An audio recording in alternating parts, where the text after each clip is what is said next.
आता आपण जर बघितलं तर वंदे मातरम संदर्भातली बातमी आपल्या कानावर आली असेल. काल सोनिया गांधींनी पण हो, मी आत्ताच त्यांना वंदे मातरमचं पुस्तक पाठवलंय. तुम्हाला यायला थोडासा उशीर झाला, पण हे वंदे मातरमचं पुस्तक मी श्रीमती सोनियाजी गांधी यांना पाठवलंय. कारण मला त्यांना सांगायचं हेच होतं की श्रीमती सोनियाजी, जनगण मन राष्ट्रगीत आहे, तर वंदे मातरम आपलं राष्ट्रीय गीत आहे आणि दोन्हीही आपल्या देशाचा स्वाभिमान आहे.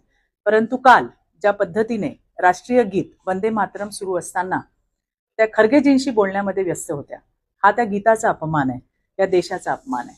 आणि म्हणून मला असं सुचलं की हे वंदे मातरमचं गीत जे आहे, पुस्तक जे आहे, ते आपण त्यांना पाठवूया.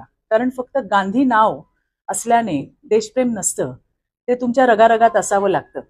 त्यामुळे मी सोनियाजींना विनंती सुद्धा केली आहे की सोनियाजी, आपण हे पुस्तक वाचा, आपल्या लेकाला सुद्धा वाचायला द्या आणि याच्या मागची जी देशभावना आहे ती समजून घ्या. याच्यासाठी श्रीमती सोनियाजींना भारतीय जनता पार्टी महिला मोर्चा महाराष्ट्र प्रदेश यांच्याकडनं आत्ताच आमचे आमदार राजू मामा भोळे आणि माझ्या सगळ्या सहकाऱ्यांच्या वतीने आम्ही पुस्तक पाठवलंय. मला अपेक्षा आहे, आशा आहे की त्या नक्की ते वाचतील आणि जी देशभावना आहे तीही जपतील.